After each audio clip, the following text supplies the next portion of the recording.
Welcome to another in this series on immigration. This series is being brought to you by the American Democracy Project here at IPFW, the Department of History, and the Mike Down Center for Indiana Politics. Today's topic is actually about the 2008 election, just right around the corner. We're going to be discussing immigration and the platforms of at least three of the candidates who are running for office, recognizing there are several other people seeking the office. We'll stick to those folks who actually have their names on the ballot in the state of Indiana. They are John McCain, the Republican, Barack Obama, the Democrat, and Bob Barr, the Libertarian. Joining me today from the Department of Political Science is Mike Wolf. Mike, thanks for joining me. Sure. Let's actually start with a little history.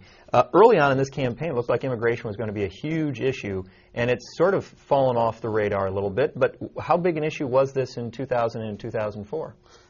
It wasn't as big, partially because President Bush, when running, had certainly had a different position most often. As he said in 2000, that he saw illegal immigration as more families trying to better the lives of their fellow family members back in wherever they were coming from. So he really took a different position than had been taken in the past. So it didn't. There wasn't as much divide between the parties as there had been historically. And as I said earlier, it seems to have fallen a little bit off the radar, not quite as hot a topic as it was, and there could be several reasons for that. Early on, we had folks like Tom Tancredo, who was in the race, and I don't want to say he was a one-issue candidate, but he certainly did talk about this issue quite a bit. How big a role do you think that has played in this sort of falling off the radar? Well, yeah, when you have someone championing the issue that no longer is in the running, it quickly gets knocked off the agenda, especially when other issues have come up this year. Also, Lou Dobbs with CNN had certainly made this a big issue, and so it was on the agenda quite substantially for the first part of the early pre-primary season. And we've also seen in recent days, there's research from the Pew Hispanic Center, for example, that says the number of illegals has actually declined this year compared to last year, and that's due in part to just the economics of the time period in which we're seeing this.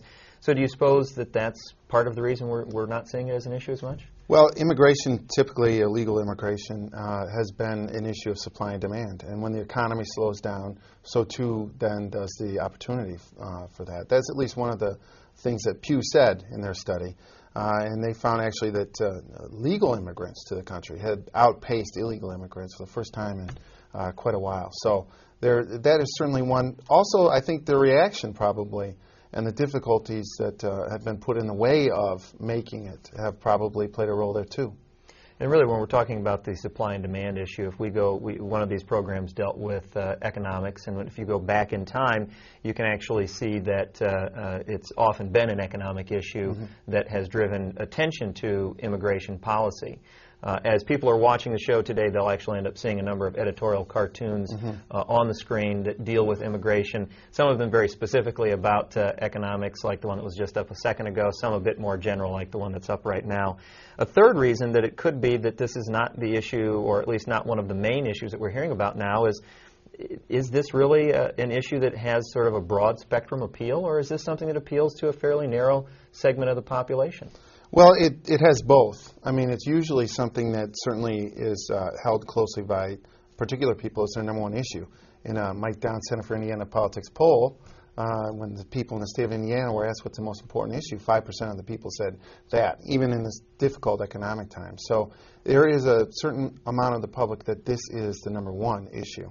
And but more broadly, it comes in waves, I guess, when it gets put on the agenda by some.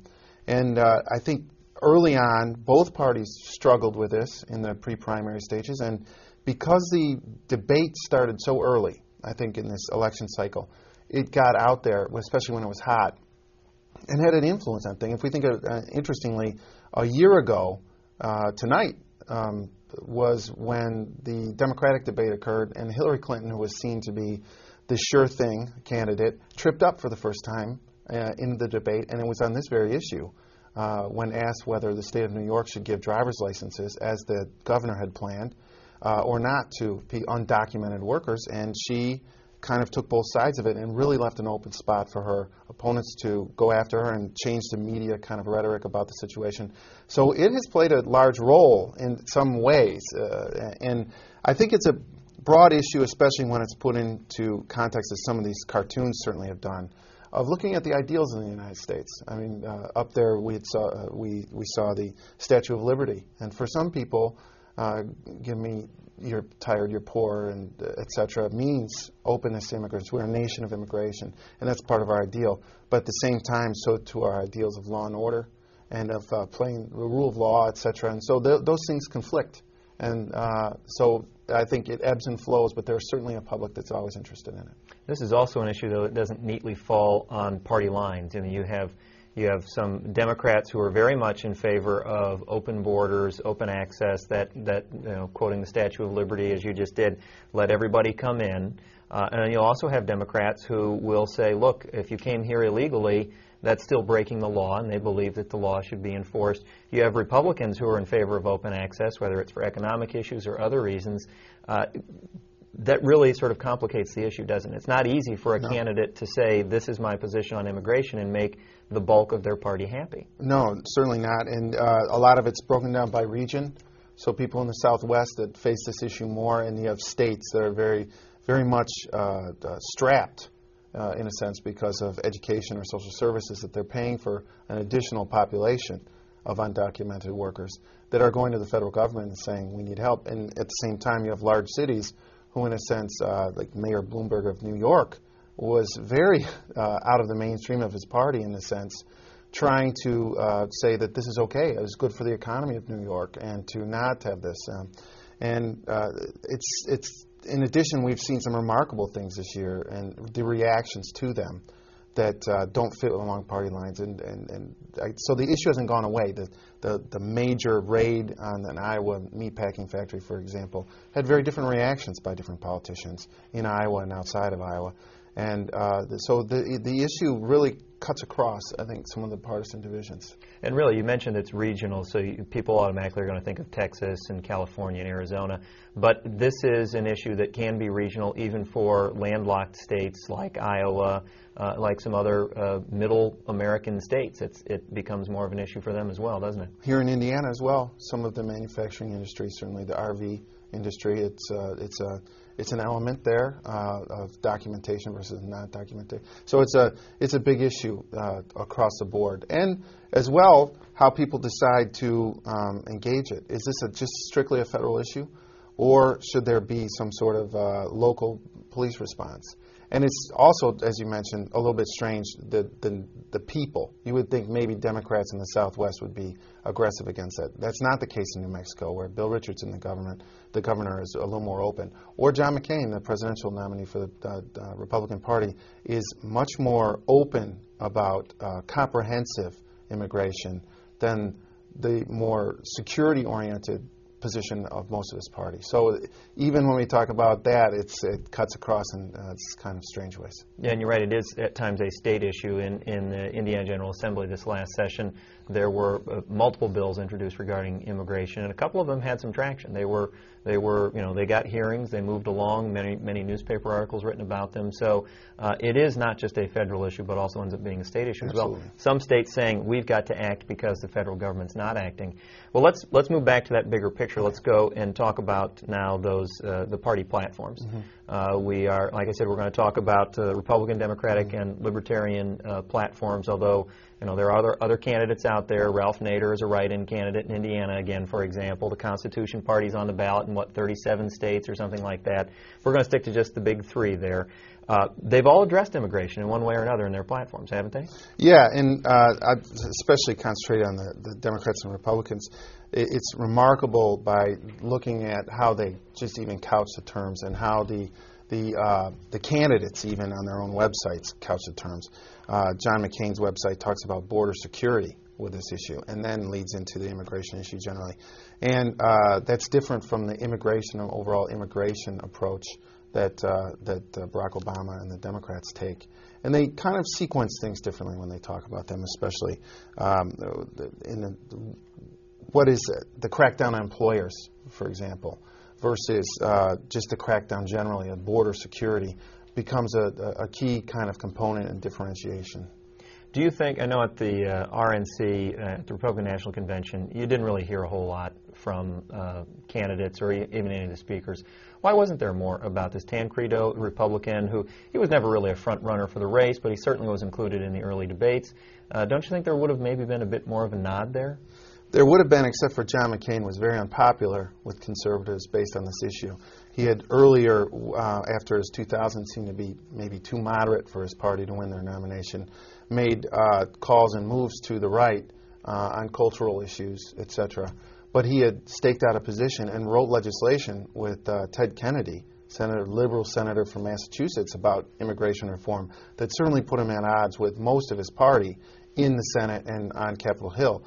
And as a result, by even bringing that up, you don't know what the response would be. So there was plenty of other issues kind of at the forefront than one that might have driven a wedge or had a response that he may not have liked. And part of the purpose of the convention is to bring everybody together. So why bring up the wedge if you don't have to? Exactly. Yeah. It's in the party platform. We've taken care of it. It's in the party platform. Well, on the screen, for those who've been wondering where they can read these sorts of information, down at the bottom of the screen occasionally they'll see the web addresses for the different party platforms if they want to go there. Eventually they'll also see the web addresses for the candidates so they can go and read what the candidates have specifically said on these issues. When it comes to immigration, though, there are some things that the parties do seem to agree on. And as several of the editorial cartoons are pointing out, this is an issue that neither party really has a great grasp on, in part because of the size of the problem and the sequence in which it needs to be addressed. Do we address the illegal immigration issue first, or do we address the border issue first? Do we address a path to citizenship, if that's even going to be allowed or not? And there are members on both sides of the aisle who agree with that.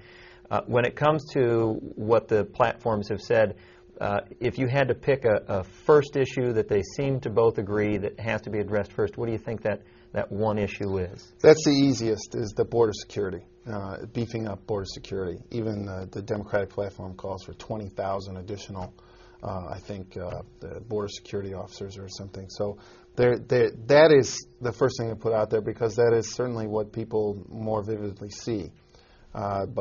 This has been an extraordinary time of change in politics about this. Since Homeland Security, the Department of Homeland Security has come on, we've split up what used to be the Immigration and Naturalization Services into two, the Immigration and Custom Enforcement versus the more naturalization of the citizens in the Immigration Service. So there's been a change in the structure of our government. So there's naturally going to be kind of an era of when things don't work quite well, when people are figuring out their bureaucratic jobs, as it were. And so it's not a surprise that there's been kind of a difficulty coming to terms with this among the politicians and political actors, especially when it became a hot issue. So it's not a surprise, actually, then. But I think border security is the thing they both agree on.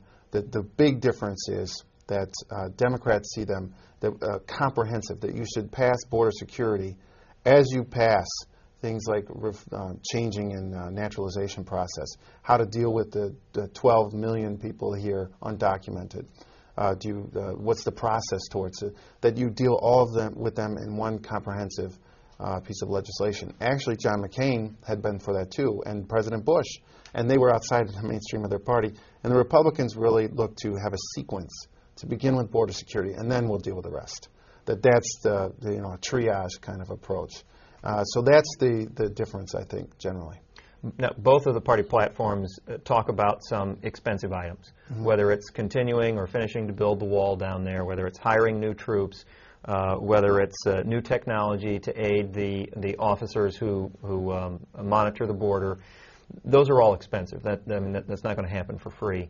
During the debates, the presidential candidates were asked, given the $700 billion bailout, given the state of the economy, what do you think you may have to cut in order to do all the things you want to do? And, of course, neither of them wanted to touch that question with a 10-foot pole. Is this one of those things that could end up sort of falling by the wayside, do you think? Well, especially when it's hard to move anything through Congress. When you have, we'll see which party ends up being controlling things and who ends up being president.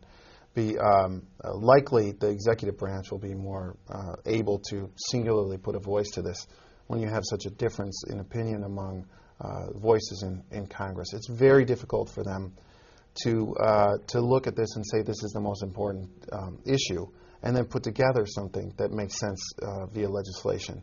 So the difficulty is part of our process, I think, and so they may end up cutting it even without purposely saying that they're going to, just because it's a very difficult thing to think about. And as you pointed out, this is an economic issue. It's a supply and demand issue. So if the Pew Hispanic Center is right and illegal immigration and immigration in general are down, then it will be viewed as less of an issue by the electorate. And as we know, when you have a limited number of resources to deal with an unlimited number of problems, things can fall by the wayside. They can. We'll see what happens with the economy. If the rest of the world starts to head into recession, as it appears the U.S. economy is, then the slowdown might bring back. And there's oftentimes in eras of economic downturn, that's when everyone's a scorpion in the bottle and fighting others. And it brings out some tensions between race and ethnicity, et cetera. So it wouldn't be a surprise to see this remain a key issue, even though some of the trends at this point seem to be heading in a direction that would take it off the agenda a little bit. Sure. Now, all three of the candidates we've mentioned, McCain, Obama, and Barr, all have planks in their platform dealing with immigration. And they all actually start, if you read just the superficial part of it, they all start from the same point, and that's border security. Mm-hmm. That clearly is the point that seems like it should be easiest to get done. Mm-hmm. And you've mentioned some of the reasons why that's not going to be possible. Is it realistic to even start looking at the things further down in their platforms to find something that they might want to work on? Not. I think border security would be done first, and they might. They may get the funding to do this. Especially, it depends on the nature of the pressure that we'll see from the states. I mean, if California continues to say, well, you've got to do something, federal government, about this, it's easier to, rather than deal with the social welfare components of it, deal with the security component of it. But we'll see. I mean, it's the employers. How do you regulate employers who are doing this? That's a much more difficult component to it in a difficult economic times. How do you go about doing that? It's very difficult to write legislation. And in the past, there hasn't been comprehensive. In 1986, for example, amnesty was given rather than deal with these kind of very specific elements of that pose a difficulty. And this is not, the United States is not alone. We see these kind of issues of undocumented people moving and flowing around different continents. Europe faces it. They have a very aggressive, typically, legislation against these type of things. And it happens in Africa. It happens everywhere that we see. So. Well, in one of the cartoons that was up earlier, it showed Uncle Sam and the president sitting in a boat while the boat was filling with water, and somebody finally said, don't you think we ought to find the hole in the boat before we figure out what to do with the water that's here? And that's sort of symptomatic of what happened in 1986. They recognized that it was not really going to be possible to deal with the water, although they tried to, by mm-hmm. simply granting amnesty. Mm-hmm. In other words, leaving the water in the boat, so to speak. Right. Well, when it comes to the economic issue, you brought that up, that how do you regulate this? We're really talking about, no matter how it's done, an additional regulatory burden on businesses, mm-hmm. Whether it's through E-Verify or any other program that's been mentioned by either candidate, either party. Adding regulation during a bad economic time doesn't sound like a good move politically for a presidential candidate. No, it's very difficult, and that's why we probably haven't heard much about it. And while it would be very difficult to do so as we come, I mean, that is it. It depends on the argument. Is it a security argument, or is it the supply and demand argument, where you could get to the employers and make it a disincentive to ever? Obviously, it's there now, and the attempt is to do that. But it's a very complex issue in that way. Whether it's the party platforms or the platforms of the candidates themselves, when they are talking about how immigration relates to business, they emphasize a few things. They emphasize trying to make it possible for the businesses to better identify who is legal and who is not, and that could conceivably be a regulatory issue, although there are ways that the government could help that simply by providing a database which could be searched as opposed to requiring it, just let it happen voluntarily. But then they also have sort of a desire to make sure that certain types of immigrants come in, those with certain types of skills. Right. And this has been a theme in immigration throughout history, correct? I mean, we're always happy to have the skills that we think we need at the time. If you have them, you get to move to the front of the line, basically. Absolutely. We do that now with student visas, and obviously with permanent residency visas. We don't. It's not an even process. There's some countries that certainly have favored rights and skills, certainly, to help the U.S. economy. It's not, and that's a perception that most people have. It's a good point that you're raising, that it's not an even chance of making it. And when you look at the specifics, I think especially the John McCain specifics are very detail-oriented, because you can tell he's struggled with this issue, and he's been part of the writers of this legislation that deal with the type of worker and trying to come up with different visa statuses to try and come up with that. And it demonstrates just how complex this can be, and how much you're creating winners and losers, because you're discussing American citizens. We struggle even when people come undocumented. If they have a child here that's an American citizen, now what do you do? I mean, we haven't even talked about the family element of this, that there's a real component to it. So it is true that we do not have an even process for people coming. They're higher skilled workers, have a better opportunity to become U.S. citizens, and this is a complicated issue. It's historically, as you pointed out, been this way. Didn't start recently. One of the shows we did talk about the economics of immigration, and we went back all the way to the 1700s, really, to start looking at the immigration issue here.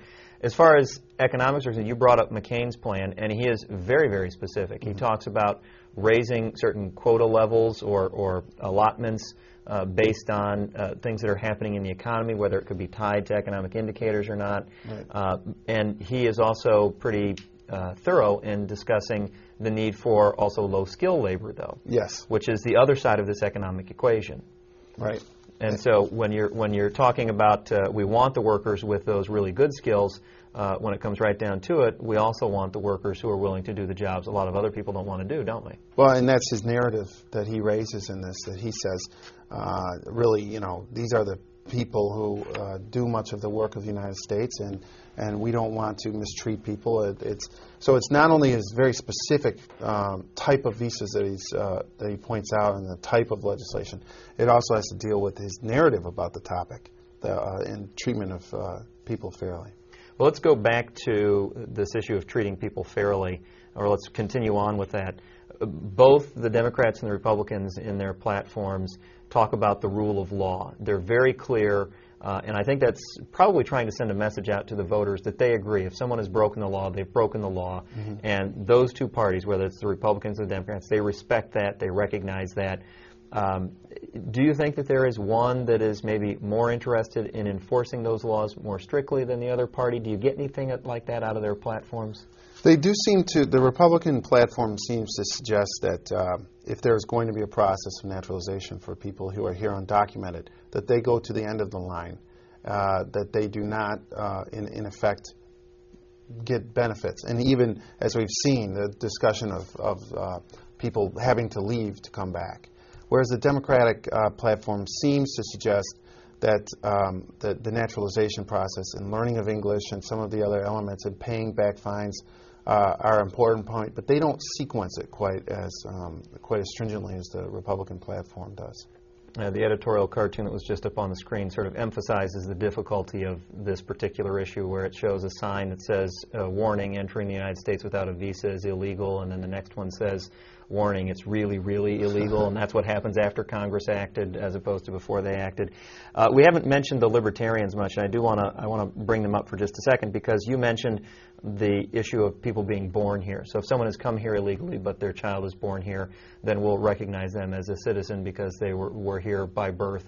The Libertarian Party has taken what some might consider to be a pretty radical approach and said, we need to revisit that. And if that means rewriting part of the Constitution, then so be it. Yeah, I mean, that's a constitutional element of it that is a very stringent suggestion for change.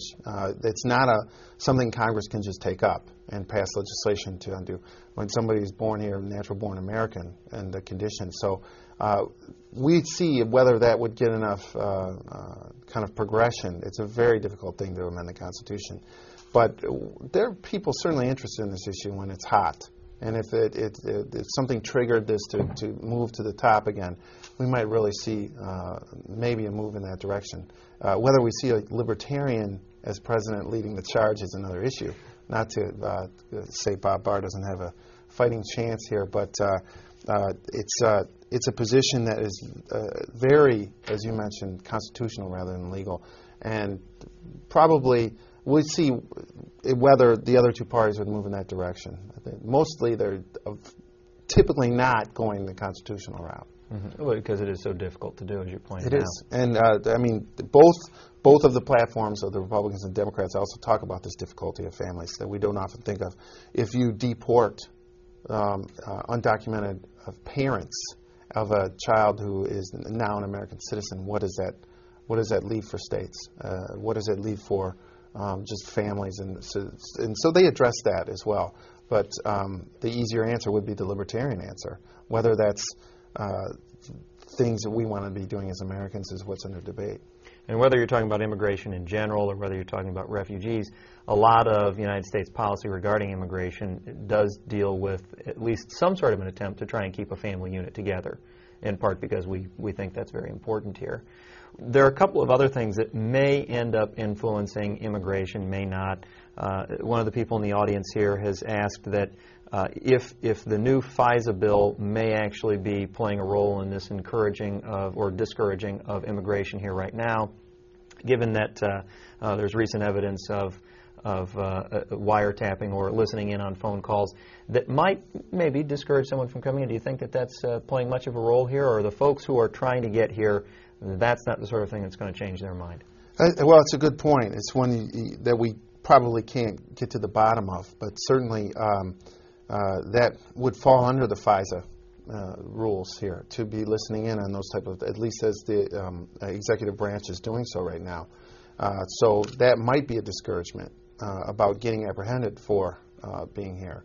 Whether an individual who is on economic hard times, who is really, as we've seen, this growth throughout the 2000s. I mean, the uptick that you talked about in the Pew Hispanic, this is a problem that has taken place during this decade as far as the numbers increasing. And so as a result, this is also the era when FISA has been going on, so it's hard to tell the trends of what the disincentives that FISA would be to those people versus not. But it very feasibly could. I think there's probably more of attention paid to the terrorism, but that has been also an issue of how it's been couched, about porous borders, as you hear. So it's a good point. Sure.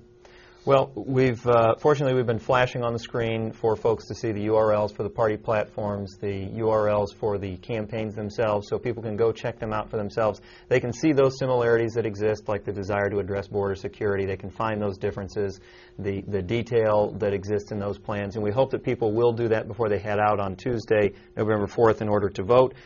In the meantime, I want to thank you all for joining us again for another in our series on immigration. This program was brought to you by the American Democracy Project here at IPFW, as well as the Department of History and the Mike Downs Center for Indiana Politics. Thank you very much for joining us.